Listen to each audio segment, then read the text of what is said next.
Olá, boa noite, irmãos e amigos. Como é bom estarmos mais uma vez com a nossa mesa de explanação bíblica, realizado pela Primeira Igreja Batista de Presidente Prudente, com o objetivo de estarmos nos aprofundando um pouco mais na palavra do nosso Deus e levando esse evangelho que transforma vidas.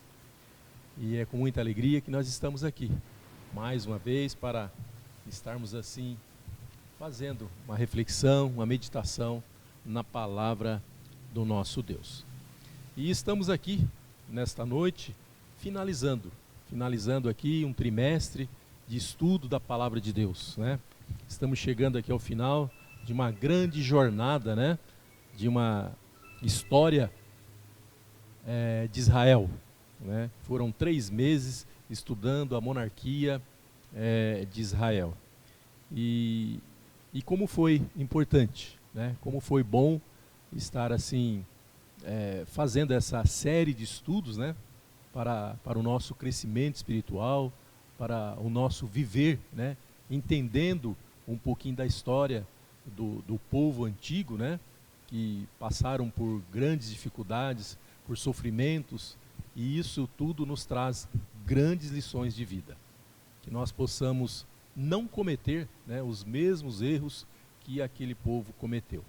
E por isso nós então buscamos então estudar a palavra de Deus para assim procurar fazer tudo aquilo que o nosso Deus tem nos ensinado a cada dia. E hoje nós estamos aqui então, né, a 13ª lição, finalizando então essa série de estudos, né, sobre a monarquia em Israel. E o título da lição de hoje é O Reino Único, o Fim de Judá, de Jeoaquim a Zedequias, né? E nós temos como texto áureo 2 Crônicas, capítulo 36, no versículo 16, que nós vamos então fazer esta leitura, que diz assim: Porém, zombaram dos mensageiros de Deus e desprezaram as suas palavras e escarneceram dos seus profetas, até que o furor do Senhor subiu tanto contra o seu povo, que mais nenhum remédio houve. Nós vamos orar ao nosso Deus, pedindo a Ele orientação e sabedoria, né, para a reflexão do estudo desta palavra. Oremos. Querido Deus, Pai eterno, Pai de misericórdia, obrigado, Senhor, por mais esse dia que o Senhor nos concede, por mais esta oportunidade que o Senhor nos dá de estarmos aqui com a mesa de explanação bíblica, com o objetivo de estarmos estudando, refletindo na Tua palavra, Senhor. Obrigado, Pai querido, pelas bênçãos que o Senhor tem derramado sobre as nossas vidas e principalmente sobre a vida da Tua igreja, Senhor. Obrigado, Pai querido, porque estamos aqui para estarmos transmitindo a Tua palavra, esta palavra realmente que tem o poder de transformar vidas, Senhor.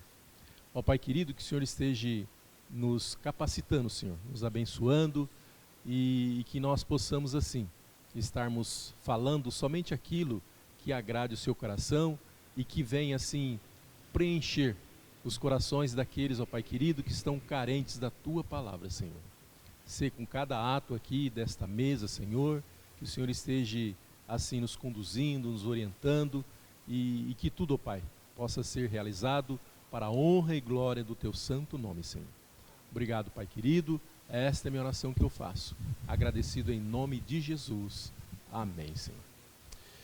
Muito bem, meus queridos irmãos e amigos, e para que nós possamos tirar as nossas dúvidas, né, ter uma compreensão melhor da palavra do nosso Deus, nós estamos aqui hoje com a presença do pastor Gabriel, que é o pastor da nossa missão lá do Jardim Colina, juntamente com o pastor Wilson Martins, lá da nossa igreja lá de Pirapozinho, né? Que Deus esteja abençoando a vida dos nossos pastores, né? Dando a eles realmente sabedoria e entendimento, para que eles possam esclarecer um pouco mais sobre esta lição tão importante, né, para as nossas vidas. Eu vou então passar a palavra para o pastor Wilson Martins, que vai estar fazendo as suas primeiras considerações, né, sobre a lição de hoje, e logo em seguida o pastor Gabriel. Vamos ouvir o pastor.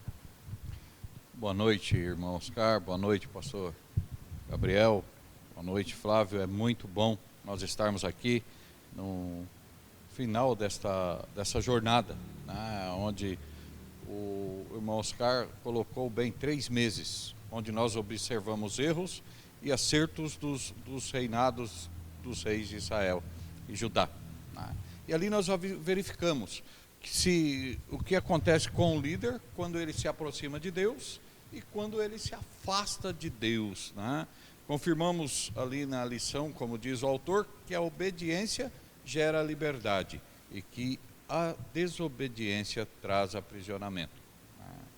Os reinos do sul e do norte sofreram consequências de suas escolhas. Escolheram viver longe de Deus, escolheram viver conforme a sua vontade e eles se deram muito mal, não puderam resistir. Como bem coloca o autor aqui, quando você escolhe viver longe de Deus, você escolhe viver sozinho. E nessa última lição ele coloca 2 versículos aqui que eu quero ler, né, e ele põe: nessa última lição temos que aprender esta verdade. E aí ele cita ali Deuteronômio 28, onde vai falar das bênçãos que Deus traz sobre Israel.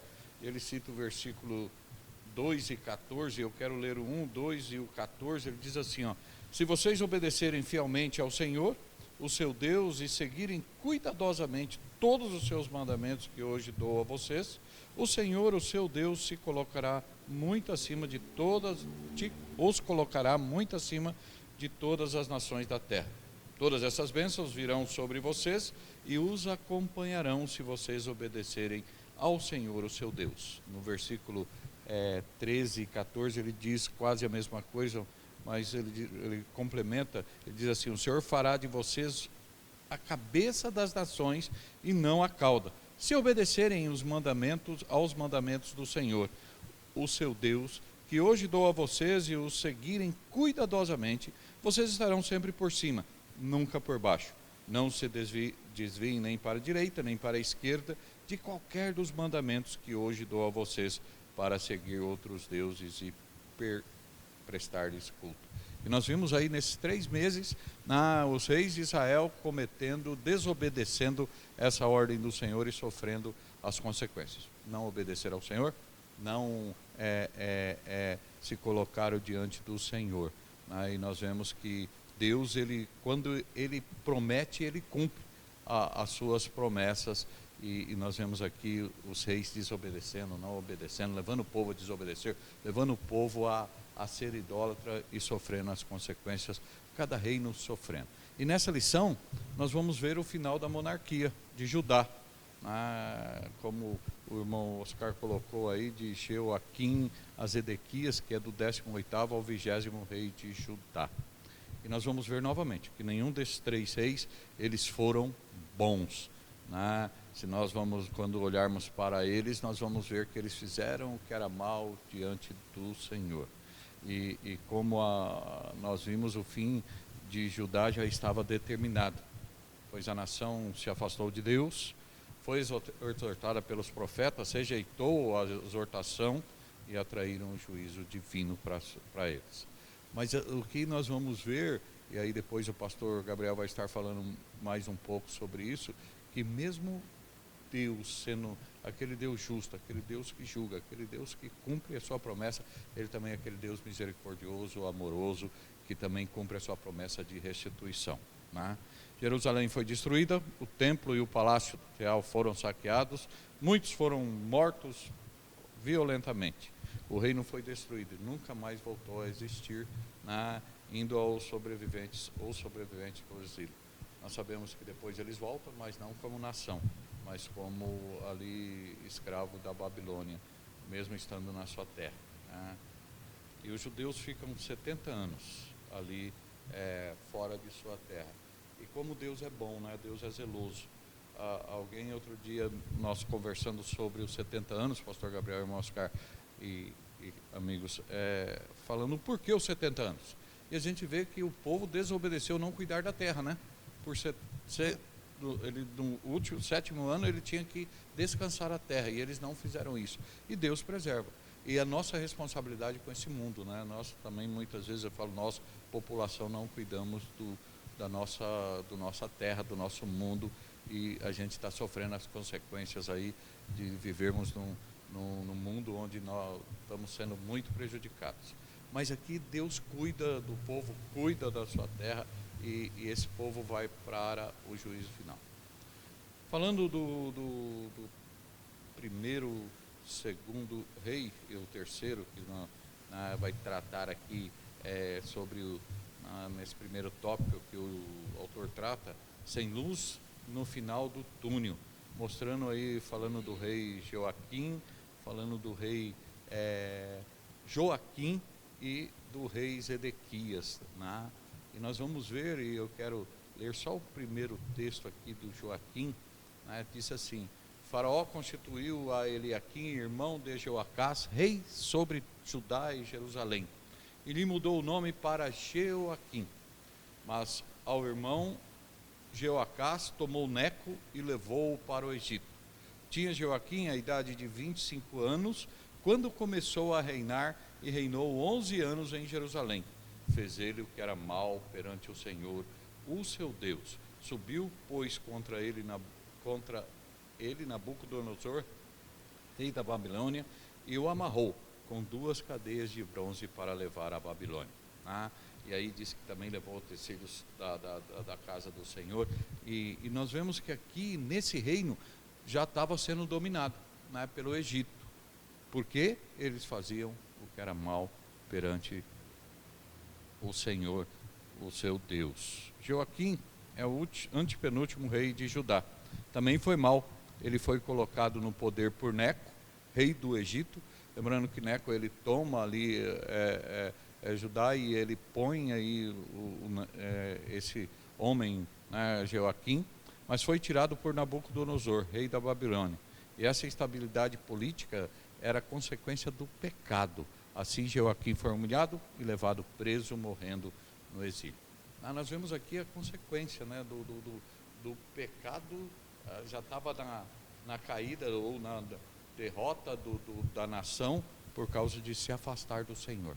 Algo interessante, pastor Gabriel e irmão Oscar, que a gente vê, quando nós nos afastamos do Senhor, nós também temos o tratar de Deus, né? A palavra do Senhor, tanto em Hebreus como em Apocalipse, Deus diz que Ele corrige aqueles que amam, né? E uma frase do pastor Edson, que é bem uma verdade clara, né? Dita pelo texto bíblico, não com as palavras, mas Deus, ele sempre começa a tratar com os seus. E aqui Deus trata com Israel, trata com Judá, com a nação pagã, né? Nós vemos que são pagãos que vêm e levam eles para o exílio, mas ele começa. Depois ele trata com Nabucodonosor, nós vamos ver, trata com Neco, que é o Egito aqui, o príncipe, o rei do Egito que invadiu. Mas Deus, ele trata com aqueles que é dele, né? Não adianta a gente achar que porque somos salvos nós vamos ficar impunes se pecarmos. Deus vai nos corrigir, né? E nós vemos aqui já uma mudança, né? O Egito assume, cresce, mas aí vem a Babilônia e começa a dominar e já leva esse primeiro rei aí para lá, e ele é morto, né? Morto. Ele é deposto e morto por estar em pecado. Aí assume o rei Joaquim, né? E aqui com o rei Joaquim tem a queda e o início do exílio na Babilônia. Diz o texto bíblico: tinha Joaquim 18 anos de idade quando começou a reinar, e reinou 3 meses em Jerusalém. Sua mãe se chamava Neusta e era filha de Elnatã de Jerusalém. E novamente o texto diz: e fez ele o que era mal perante o Senhor, conforme tudo quanto fizera seu pai. E o texto continua: naquele dia subiram servos de Nabucodonosor, rei da Babilônia, a Jerusalém, e a cidade foi cercada. Nabucodonosor, rei da Babilônia, veio à cidade quando seus servos a sitiavam. Então subiu Joaquim, rei de Judá, a encontrar-se com o rei da Babilônia, ele, sua mãe, seus servos, seus príncipes, seus oficiais. E o rei da Babilônia, no 8º ano do seu reinado, levou cativo. Né? Aí novamente ele leva cativo todos os tesouros da casa. Ele levou parte atrás e agora ele leva todos os tesouros. Aí ele cortou em pedaços todos os utensílios. E nós vemos aqui, né, que uma degradação total do povo, né, porque ele chega, invade e um abandono total de Deus, que Deus não se importou deles invadirem e levarem, né, por causa do pecado do rei da nação. Joaquim foi o penúltimo do reino de Judá, ele também foi mau, reinou apenas 3 meses e foi levado cativo com a sua mãe. Mas foi liberto quando tinha 55 anos. No 37º ano do cativeiro, Joaquim, rei de Judá, no dia 25 do 10º mês, do Elvi-Merodach, rei da Babilônia, no ano em que começou a reinar, libertou Joaquim, rei de Judá. Aí o fez sair do cárcere, né?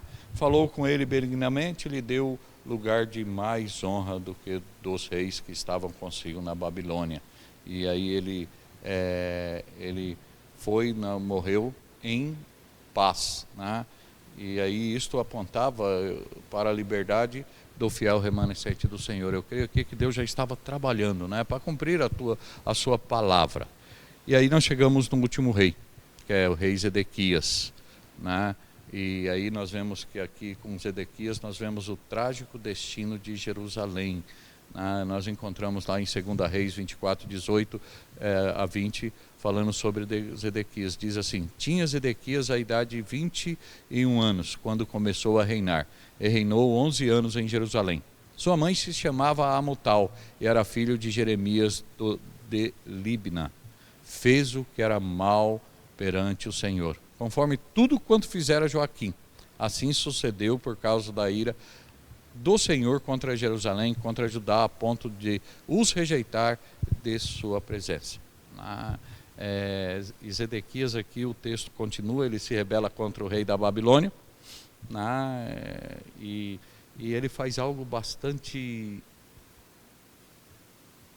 covarde, né? Ontem eu estava assistindo, o Pedro começou a assistir uma nova série, e uma série de vikings, né? E um homem, ele foge da batalha, estava tendo uma batalha, ele foge, aí ele é capturado, ele desertou, ele é capturado, e aí o rei daquela nação que pega ele e ele fala: não, mas eu fiquei com medo, não sei o que, tenta justificar, ele põe ele num tronco e corta a cabeça dele. Antes de cortar, ele fala: eu, rei da nação, o condeno à morte por abandono à batalha. Né? E Zedequias faz a mesma coisa. Zedequias, ele com seus homens, ele abre um buraco lá no muro e tenta fugir. Né? Ele tenta fugir de Nabucodonosor, mas ele é preso. E aí Nabucodonosor mata os seus filhos e fura os seus 2 olhos, né, humilhando ele perante o povo e leva ele e morre. Mas algo interessante que nós vemos no texto, que Zedequias é morto, mas ele foi avisado por Jeremias. Né?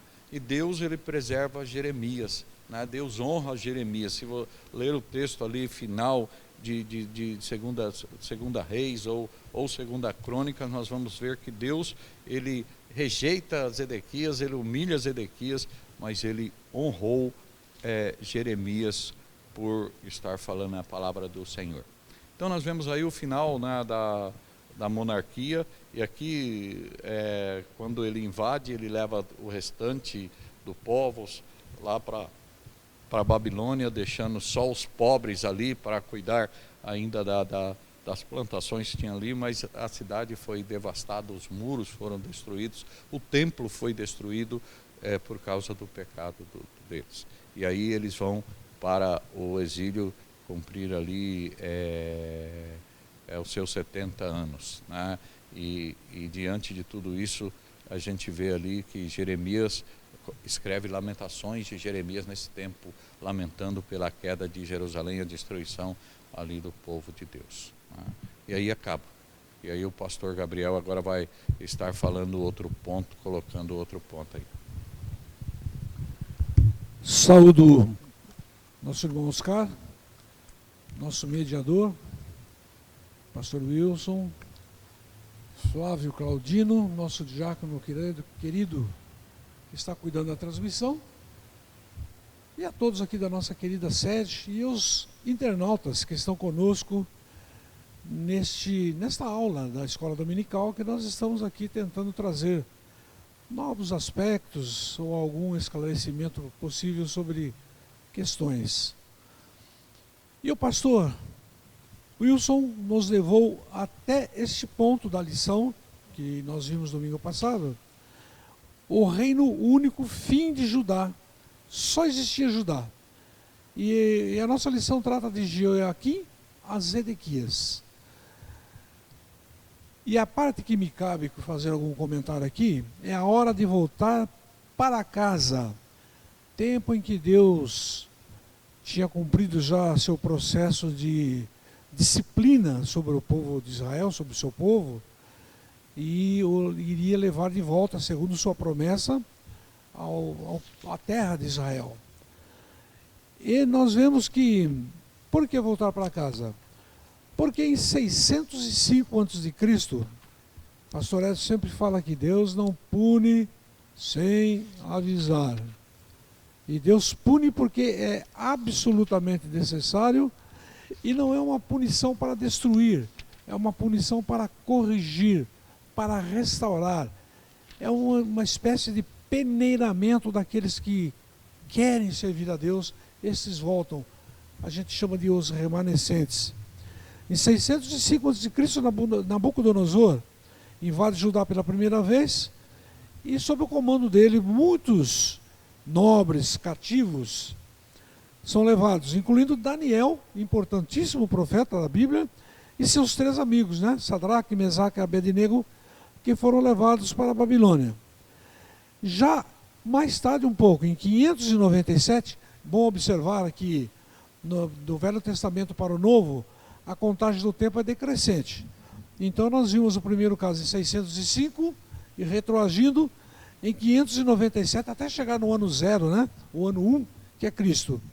A segunda invasão ocorre em 597, anos depois, durante o reinado de Joaquim.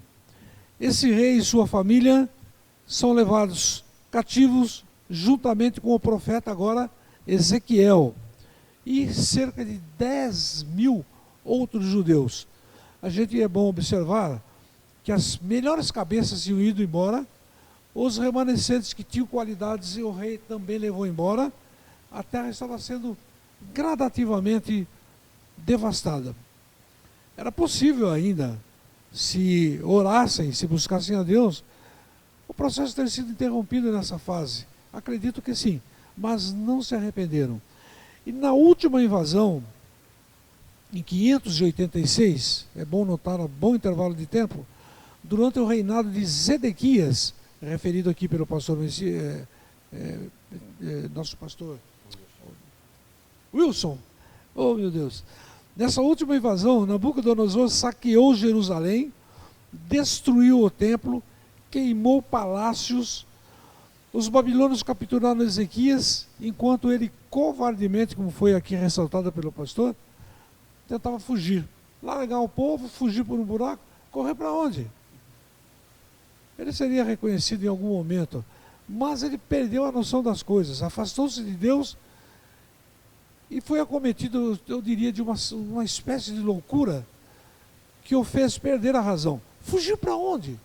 Ele tinha que fugir para o lado do Senhor, que poderia resgatá-lo, mas ele assim não fez. E nós, lendo em 2 Crônicas, um pouco antes daquele texto áureo que nós lemos aqui, Crônicas 36, de 11 em diante, diz assim, o reinado de Zedequias. Tinha Zedequias a idade de 21 anos, quando começou a reinar, e reinou 11 anos. Teve tempo. Fez o que era mal perante o Senhor, seu Deus, e não se humilhou perante, olhem, o profeta Jeremias, que lhe falava da parte do Senhor. Rebelou-se também contra o rei Nabucodonosor, que o tinha ajuramentado por Deus, mas endureceu a sua cerviz, indício de que a cerviz é a coluna cervical, que no Oriente é muito comum eles fazerem o salamaleque, né? Curva a coluna cervical, mas ele não se curvou diante de Nabucodonosor, e tinha sido ajuramentado por Deus. Ele endureceu a cerviz, tanto se obstinou no seu coração que não voltou ao Senhor Deus de Israel. Também todos os chefes dos sacerdotes, olhem só o mau exemplo do rei, como contaminou o povo.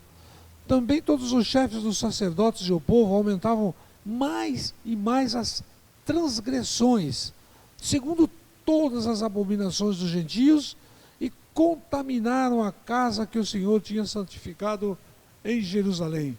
Causaram grandes danos materiais e espirituais. E o versículo 15 finalmente diz: o Senhor Deus de seus pais, começando de madrugada, ou seja, muito tempo antes, falou-lhes por intermédio dos seus mensageiros, porque se compadeceram do seu povo e da sua própria morada. Apesar do povo estar nessa situação tão deprimente, Deus, na sua misericórdia, na sua graça, interessava-se por ele e queria sua restauração. Mas eles não se dobraram. O Senhor se compadecera do povo.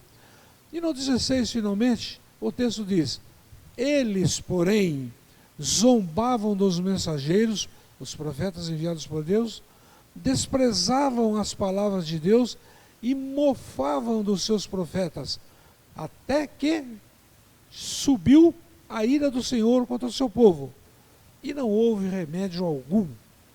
Quando a Bíblia fala que subiu a ira, a gente tem que entender que Deus não ficou muito bravo, muito nervoso, descontrolou-se e fez. Não.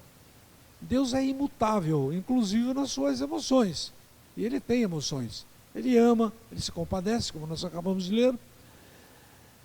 E na sua plenitude, porque também diz o Salmo que a base do teu trono são justiça e verdade. Chegou o momento da punição, ainda que com muita pena, o Senhor teve que executar a justiça. Isso serve de advertência para nós nos dias de hoje, porque vivemos dias tão complicados, tão difíceis. Nós vemos mesmo na igreja coisas acontecendo, coisas que envergonham o santo nome de Deus por parte de alguns, que deveriam ser evitadas, porque Deus, a seu tempo, vai cobrar. Ele não vai ficar bravo. Ele vai aplicar a necessária justiça sobre as nossas transgressões. E não haverá para onde possamos fugir. E as pessoas rejeitam a palavra de Deus antes da hora de voltar para casa, no qual nós vamos nos deter um pouco aqui. Por que rejeitam as palavras? As pessoas rejeitam a palavra de Deus por causa do orgulho pessoal, da arrogância pessoal. O versículo 12 da leitura diz que Zedequias não se humilhou diante do profeta Jeremias, que lhe falava da parte do Senhor. É o mesmo que desafiar a Deus, quando fala, desobedece ao enviado. A segunda coisa, as pessoas rejeitam a palavra de Deus por causa de corações duros. Como entender coração duro? Houve uma vez no sermão que eu ouvi, não sei se foi aqui mesmo, se foi o pastor Isaías ou o pastor Edson, que disse que o nosso coração reage diante de Deus como o barro diante da luz do sol. Se o barro está maleável, possível de ser manipulado ainda, moldado, bom, mas quando a luz do sol vem sobre ele, seria o esclarecimento da palavra, a luz de Deus vindo sobre a pessoa, e ela não recebe, aquilo a resseca, assim como o barro resseca o sol. Deixa de ser útil, deixa de ser maleável e se reduz a pó finalmente. Mas o coração que Deus aprecia é aquele coração que reage diante da luz e do calor do sol como a cera, que se torna muito mais maleável e útil. E não houve isso com Israel. Eles endureceram o coração. E a Bíblia ensina que todo coração humano nasce com uma inclinação natural. Não é coisa que nós adquirimos, não. Já vem pronto. É algo genético da espécie. Inclinação para o pecado. e produz o afastamento de Deus. Por isso que Romanos 3,10 diz, nas vozes de Paulo, não há justo, não há nenhum sequer, porque nenhum deixa de ter essa característica ruim que nos afasta de Deus. Então, voltando aqui, a hora de voltar para casa, Deus exortou o povo a viver em Babilônia, pacificamente, trabalhar, viver bem, viver submisso ali, porque ele prometeu que em 70 anos ele levaria o povo de volta para a sua terra. Aretz Israel, acho que é a palavra. Deus exortou o povo a viver em adoração a ele e não a ídolos, não obedecer, senão eles seriam prejudicados por causa de sua atitude. E foi o que aconteceu. Também é verdade que de um dado momento em diante, Deus iria restaurar a sorte do seu povo. Disse que iria preservar o povo por amor a si mesmo e ao seu servo Davi, cuja linhagem seria mantida, porque era a linhagem do Messias, que traria Jesus a seu tempo. E apesar da dura disciplina de um tempo aos olhos humanos muito longo, como cativos nas mãos dos babilônios, Deus trouxe realmente o povo de volta.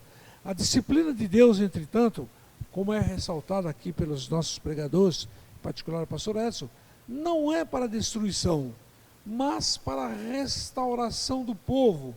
O cativeiro babilônio tinha data marcada, tinha prazo de validade, 70 anos. Após isso, o povo voltou para casa.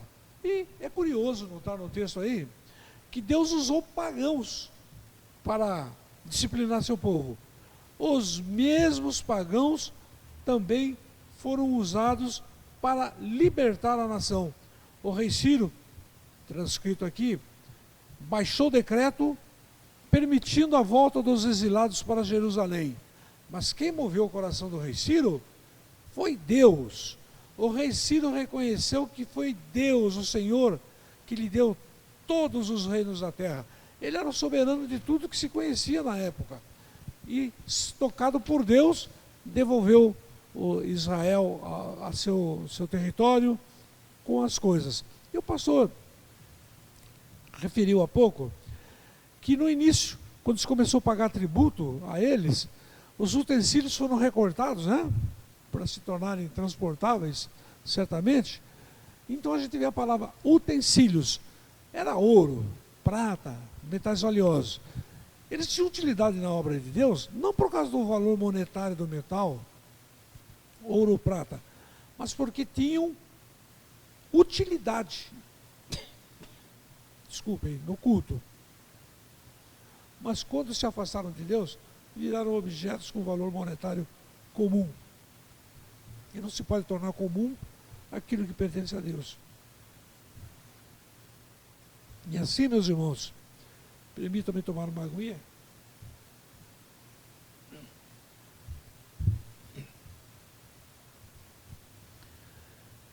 Jesus, finalmente, decorrido os tempos necessários, na plenitude dos tempos, como diz a Bíblia, Jesus veio, Jesus chegou. E Jesus é o supremo rei, rei libertador.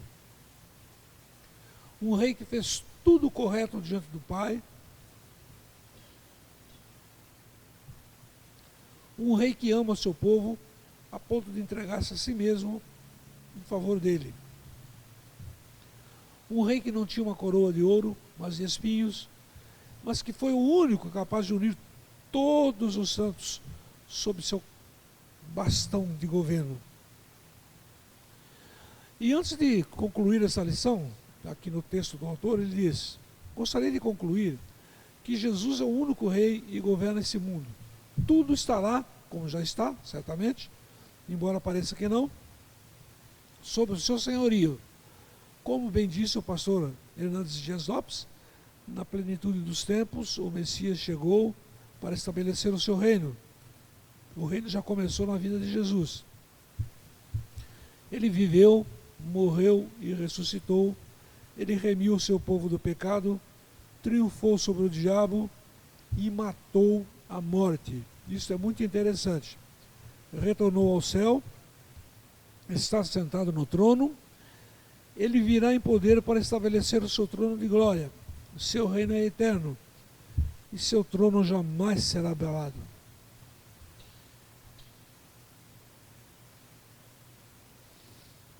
Seu trono jamais será abalado. Nesse reino só existe um rei.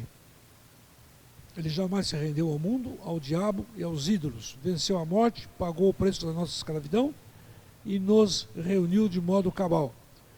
E voltando ao povo de Israel lá naqueles dias, os exilados voltaram para casa, reconstruíram tudo, como nós podemos ver em Neemias, Esdras, e recomeçaram uma vida nova, cheia de paz e esperança.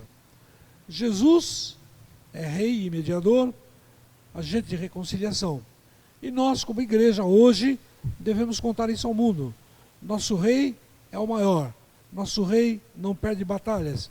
E por isso não tememos dias maus. Glória a ele eternamente. Amém. Concluiu o texto o autor. E voltando ao assunto da morte, é um assunto que me preocupou há muito tempo, porque a gente lê. Jesus eliminou a morte. Só que no nosso dia a dia, se nós olharmos materialmente, todos continuam morrendo. Eu tenho, graças a Deus, pela graça de Deus ainda agora, embora parentes tenham falecido e tal, mas na minha família, constituída por mim, minha esposa e filhos, ainda estamos todos aqui. Mas nós adotamos um pet, anos atrás, que chegou em casa com o olhinho fechado, viveu com a gente 14 anos, aprendemos a amá-lo, né? E um dia ele se foi. Foi muito difícil para todo mundo suportar aquilo. E eu comecei a pensar sobre a questão da morte. Ora, Jesus venceu a morte. Vencer quer dizer, eliminou todo o efeito que ela podia ter. Mas por que nós continuamos vendo morte? Porque o tempo da restauração final é o dia em que Jesus voltar, quando ele vai restaurar todas as coisas. E a morte extinta que foi, nesse dia vai manifestar a sua extinção. Como? Porque ele vai ressuscitar os salvos para recolhê-los à glória eterna. E lá em Apocalipse capítulo 22, no tribunal do grande trono branco, lá se diz que todos os mortos ressuscitarão. A terra, o mar, quem desapareceu numa explosão, vai ser restaurado, porque a morte está vencida, aquilo foi anulado por Jesus, e ele voltará para ser julgado e recompensado pelas más obras. No caso do capítulo 22 de Apocalipse, vai ser punido segundo as obras más que executou, e pelo pior pecado que se pode cometer, voltar as costas ao Espírito Santo, quando ele fala ao nosso coração que Jesus nos ama, nos salva, nos quer perdoar, redimir e fazer-nos filhos de Deus. O pior pecado que se pode cometer é esse, que na Bíblia se chama o pecado, artigo bem definido. Então Jesus realmente venceu a morte, Jesus é o Rei vencedor, o Rei eterno, o que nos faz ter esperanças, porque a exemplo desses que nós lemos aqui em Crônicas, dos dois reinos e o final do reino de Judá indo para o cativeiro, nós fomos avisados. Paulo disse que tudo que foi escrito no Velho Testamento foi escrito para nosso ensino. Que nós possamos aprender, através do contra-exemplo desse povo, como agir nos dias de hoje, como sermos fiéis a Deus, como anunciarmos a outros que Jesus os quer e os salva, desde que creiam e se arrependam e confessem seus pecados. Então, irmãos, Deus está no controle de tudo, e nós vemos nesses dias pessoas tão preocupadas com o que acontece com o mundo. As taxas impostas aí no comércio internacional pelo presidente Trump, que desestabilizou a economia, está todo mundo preocupado, ninguém quer investir porque ninguém sabe o que vai acontecer. Não há segurança, não há nenhuma estabilidade, e eles estão preocupados. Mas quando a gente conversa com crente, a gente não vê ninguém preocupado. Os que realmente creem em Deus, eles sabem, o meu investimento, se for um pequeno empresário, um grande empresário, eu falo, eu estou nas mãos de Deus. Eu fiz os meus planos, os meus projetos, orientado por Deus, e Deus proverá, aconteça o que acontecer. E se viermos a perder tudo, há a palavra de esperança para o crente? Será que há esperança se tudo se degradar, se tudo se entrar numa disrupção total? Sim. Me lembro de Jó, 13:15. Ainda na revista e corrigida edição, né? Ainda que ele me mate, nele esperarei. Porque a esperança não é como diz aí, se diz no mundo, A esperança é a última que morre. Para o crente não morre. Para o crente a esperança vai se consubstanciar na realidade da salvação, da habitação com Cristo na eternidade. Então nós temos todas as garantias, basta que as abracemos pela fé e vivamos em consonância com elas. Essa seria a minha observação sobre o texto que nós lemos aí. Muito bem, meus irmãos e amigos, né? Como é maravilhoso, né? Como é muito bom estudar a palavra de Deus, refletir, né, no que Deus tem a nos dizer, né? E nessa jornada aqui, né, que é a monarquia em Israel, esta palavra, né, tem muito a nos ensinar. Essa história desse povo tem muito a nos ensinar. E como é importante estudarmos, né, refletirmos, né, tudo aquilo que Deus tem a nos ensinar. E como é importante, né, ver o que aconteceu naquela época, né, e por que aconteceu. E também o final, né, o desfecho de toda essa história. É importante sabermos, né, o final de toda essa história. E eu gostaria então, pastor, só de voltar um pouquinho no que os pastores disseram a respeito da disciplina, né? Como nós vemos aqui, que a disciplina de Deus, entretanto, não é para a destruição, mas para a restauração. E Israel era o povo de Deus, né? Quanto a isso nós não temos dúvida, né? Quanto a isso. Mas, por não obedecer o Senhor e nem dar ouvidos à sua voz por meio do profeta, né? Curiosamente, né, assim diz aqui a revistinha, Deus usou os pagãos para disciplinar o seu povo. Que a gente poderia entender assim um pouco mais sobre essa questão? Que Deus usou então os pagãos para disciplinar o seu povo. Eu creio, viu, irmão Oscar, que aqui Deus, ele avisou, né? Ele falou, ele usar a palavra promessa, mas ele mostrou para o seu povo, se ele andasse, eles seriam disciplinados. E aqui nós vivemos numa época onde existia aqueles que serviam a Deus e aqueles que não serviam, né? E Deus usa aqueles que não serviam a Deus, que tinham outros deuses. Importante esse ataque ao templo, esse ataque aos utensílios que estavam no templo, não era só um ataque ao povo. Eles estavam dizendo, ó, nós vencemos o seu Deus. Porque quando o povo de Israel ele vencia uma nação, ele destruía tudo, né? Então eles criam que foram eles que fizeram, mas Deus os usou como homens que não serviam a Deus. E eu creio aqui, né, que havia uma promessa, como nós lemos lá no texto de Deuteronômio, que o autor cita aqui no início da lição, Deuteronômio 28, ele diz lá, né, se ouvir a voz de Deus, todas essas bênçãos virão sobre ti, e você será cabeça entre as nações ali, ou seja, você estará por cima. Isso não se cumpriu por causa do pecado, e ele usa esse povo que deveria servir ao povo de Israel para disciplinar. E a disciplina aqui, ele mostrando, ó, quem vocês iriam disciplinar, governar, quem seriam aqueles que iriam servir, agora eles disciplinam vocês porque vocês se afastaram de mim. Algo interessante, o pastor Sedano, ele sempre faz um resumo, né, das lições, e no final ele coloca algo bastante interessante, né? Deus pediu um rei a Deus, ignorando o seu governo universal. A nação do pacto com Deus queria um monarca, como as nações vizinhas, e Deus lhe deu Saul. Mas Israel também seguiu exemplos das nações pagãs, pois os seus reis se corromperam por meio da idolatria, imoralidade e injustiça.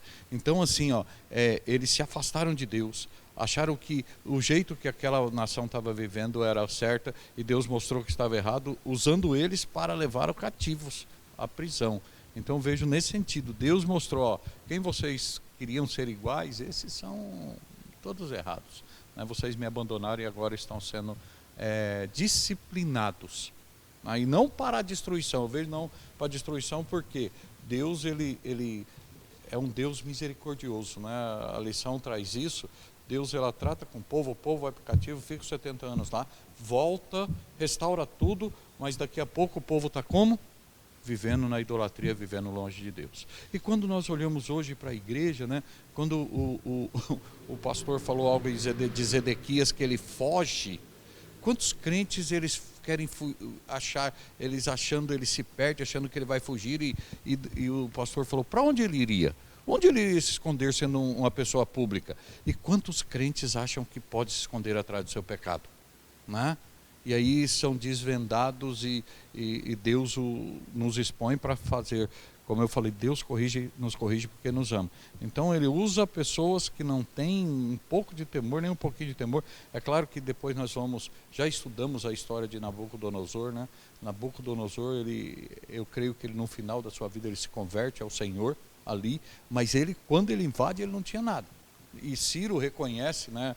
Aí quando ele fala lá, tanto no último versículo, o Senhor Deus dos céus deu-me todos os reinos da terra e designou-me para construir o templo, né, para a terra, e em Jerusalém. E ele fala, ó, Deus me fez e agora ele está mandando restituir.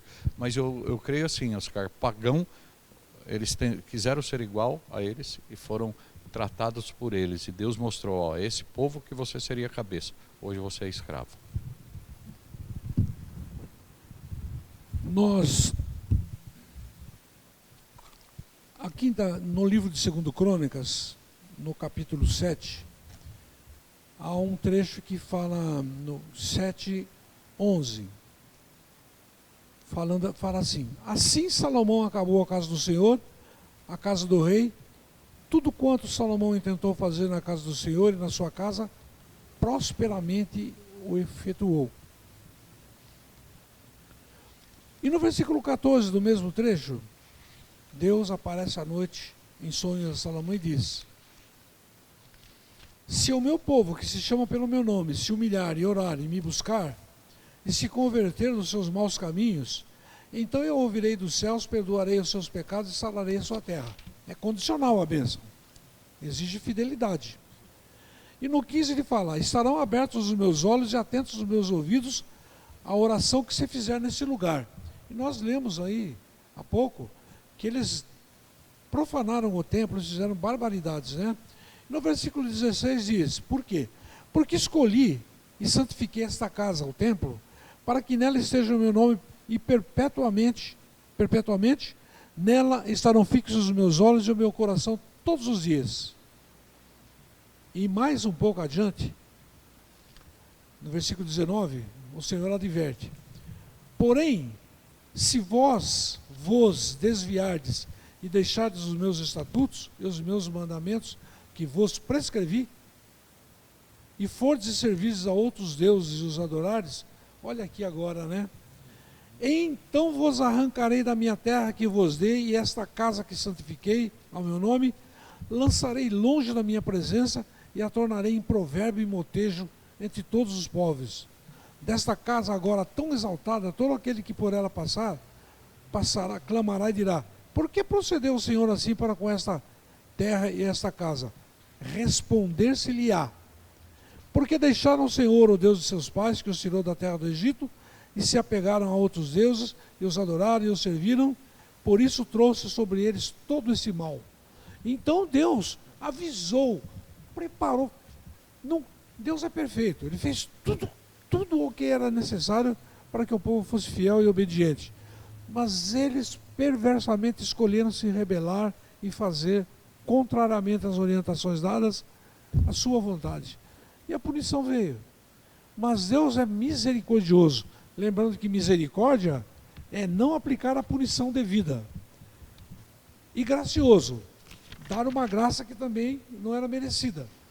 Deus usou as duas coisas, não puniu e abençoou por causa de uma terceira condição. Deus é misericordioso. Por misericórdia, Ele preservou a descendência de Davi.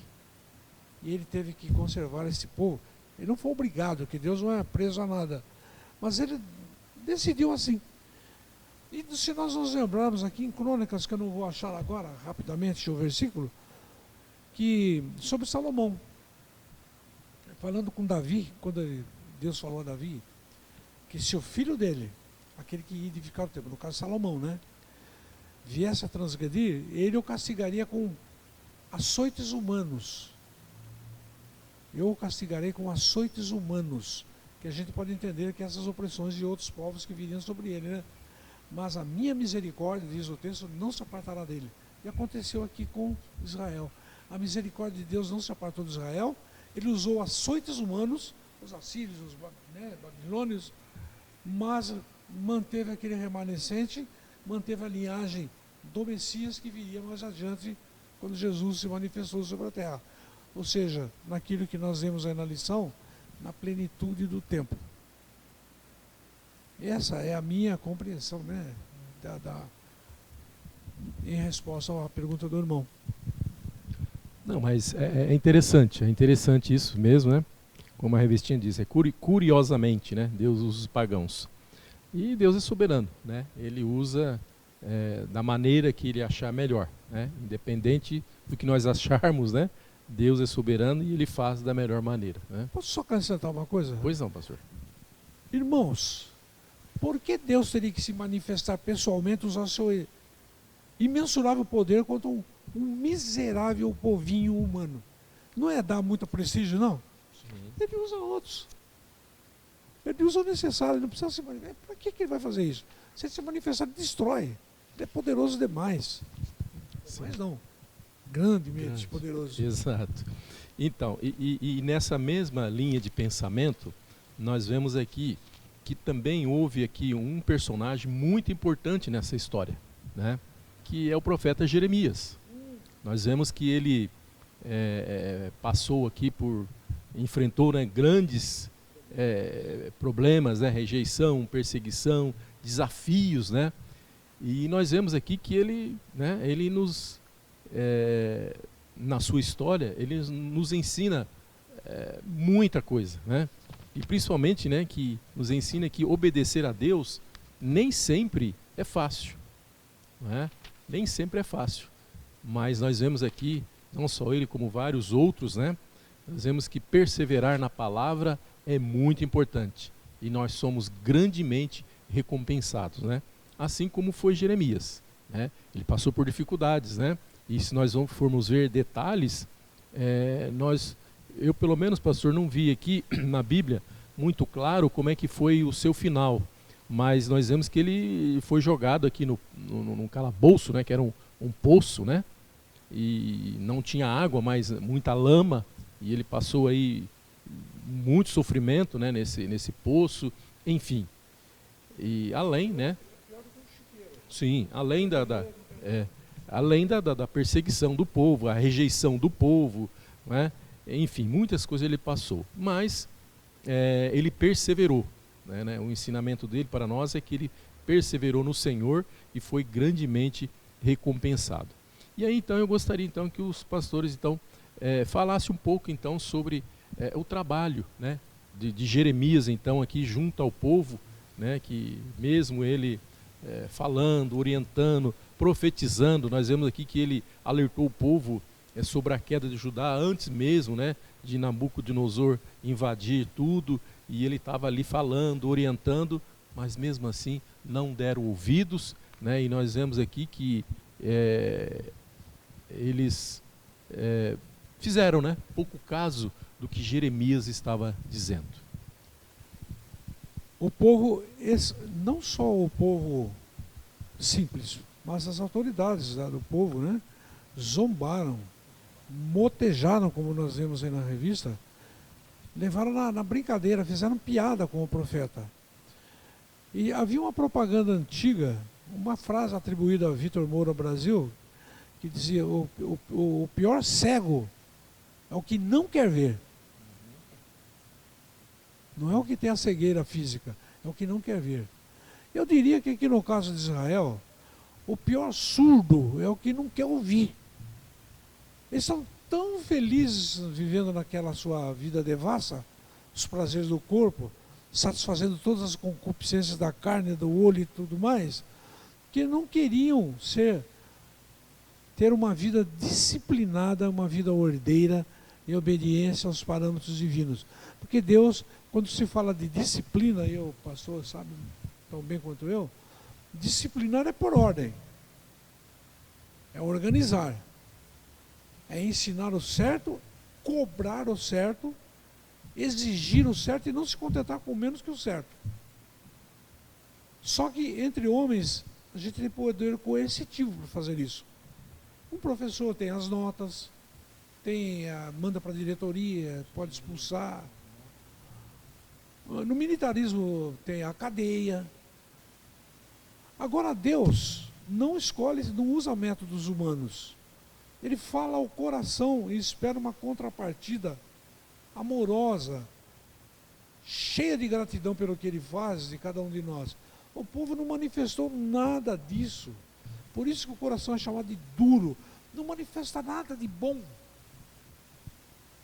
Deus precisou usar disciplina para ver se amolecia um pouco aquela situação difícil ali.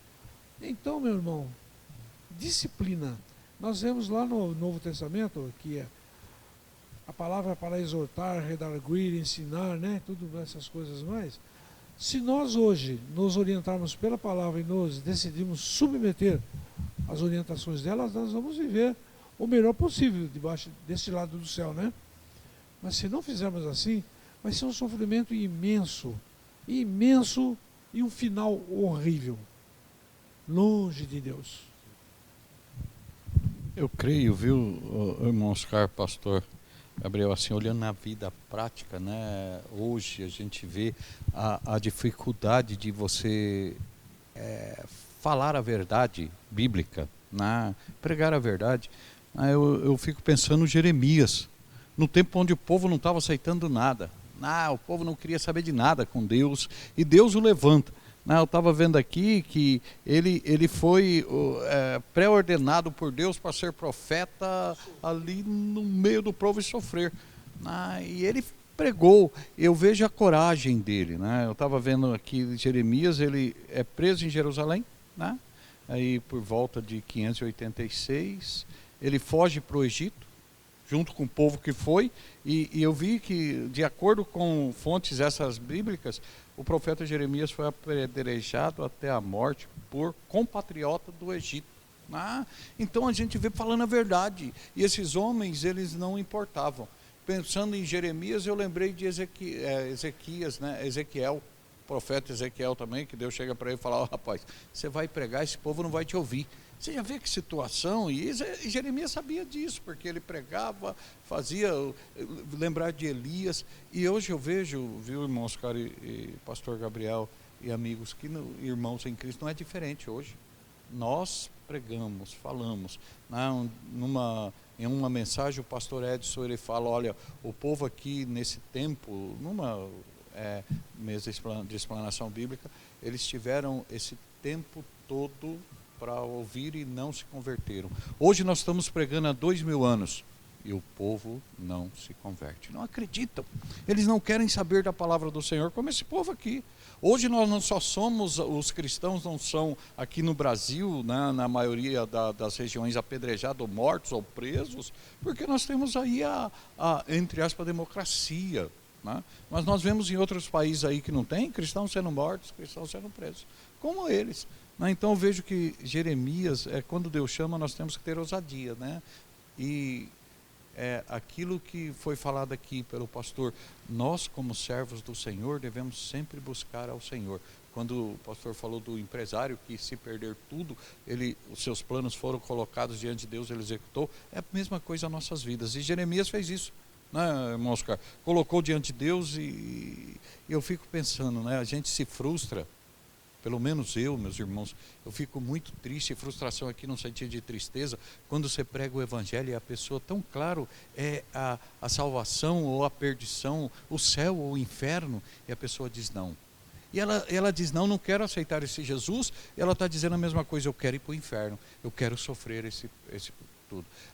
Eu fico triste, eu imagino os Jeremias dizendo para o povo: vocês vão ser destruídos, vocês vão ser presos, olha a palavra, e o povo nem aí com eles. Então foi um tempo difícil, viu, irmão Oscar? Eu creio que aqui Jeremias foi um homem de Deus, e a gente vê a perseverança dele até a morte, a morte ali por apedrejamento.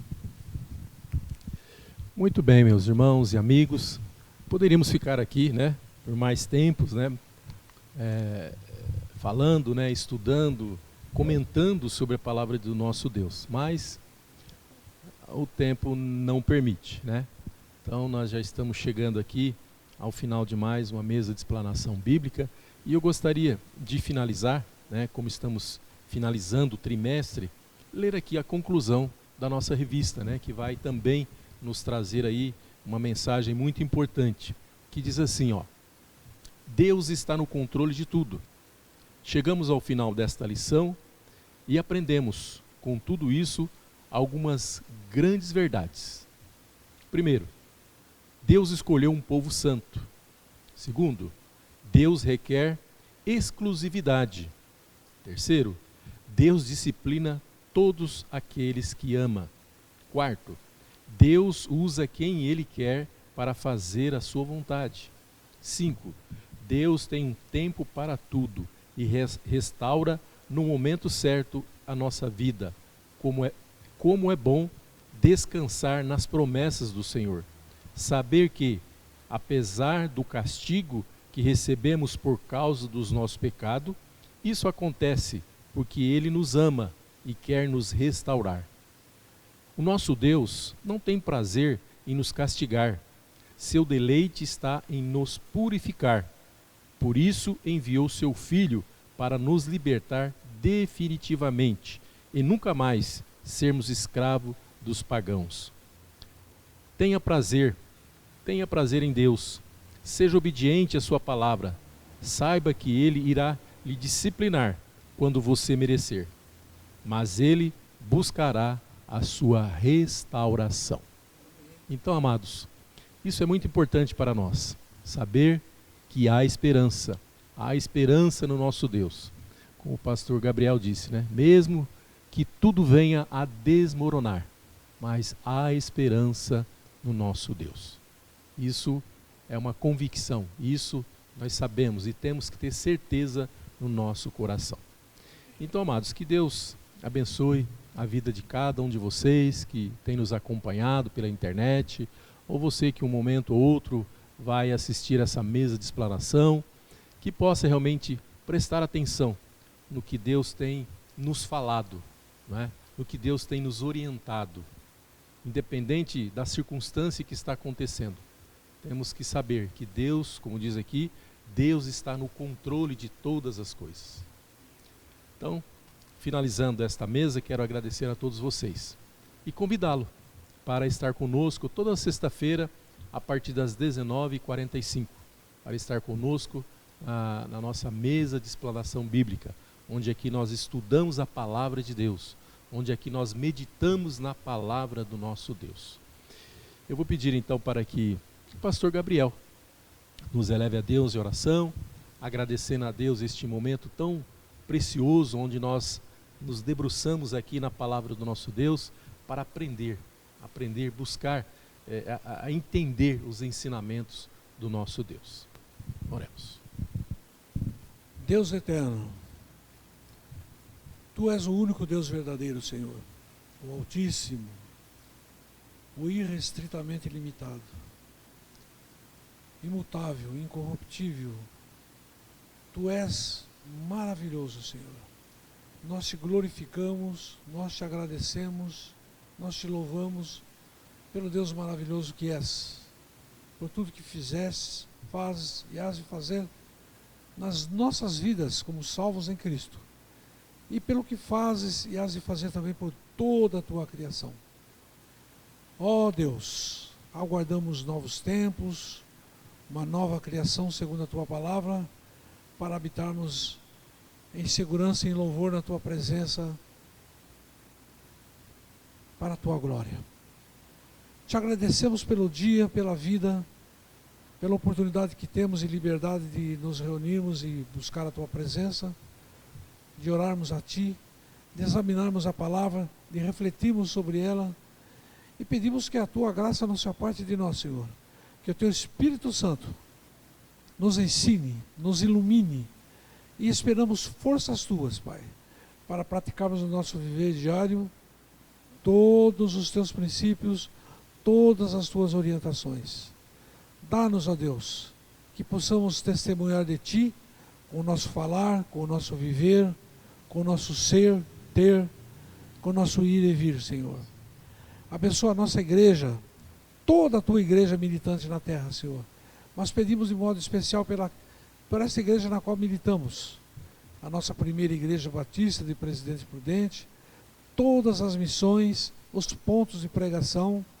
Pedimos pelo nosso pastor presidente, pelo nosso colegiado pastoral, pela nossa diretoria, nosso diaconato e pela membresia da igreja, Senhor. Desde o mais jovem bebê ao mais idoso adulto. Todos, Pai, todas as famílias sejam guardadas, abençoadas e conduzidas por Ti. E que cada líder, cada ministro em seu respectivo ministério seja conduzido por Ti. Que possamos dia a dia apresentar algum grau de desenvolvimento, de melhoria, para sermos agradáveis a Ti e para sermos eficazes naquelas missões, nas tarefas que nos designas, Pai, na obra do Reino. Guarda-nos de nós mesmos e do adversário externo, de nossas falhas, Pai, porque não temos a Tua sabedoria e onisciência.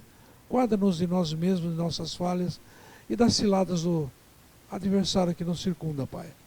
Guarda nossas casas, nossas vidas, nossos deslocamentos, nosso ir e vir, ter, ser e viver. E leva-nos agora para nossas atividades do dia, abençoando todos que participaram desta mesa, da feitura desse programa, e todos aqueles que assistem, ou que hão de assistir em algum momento, Senhor, que o Espírito Santo possa devidamente, Pai, aplicar as palavras lidas e aqui proferidas, que são Tuas, nos corações, para que possamos glorificar-Te com o que temos e somos. Abençoa-nos, Pai. Pedimos tudo isto em nome de Jesus, orando na mediação do Espírito Santo, para a glória do Pai, do Filho e do Espírito Santo para sempre, Senhor. Amém.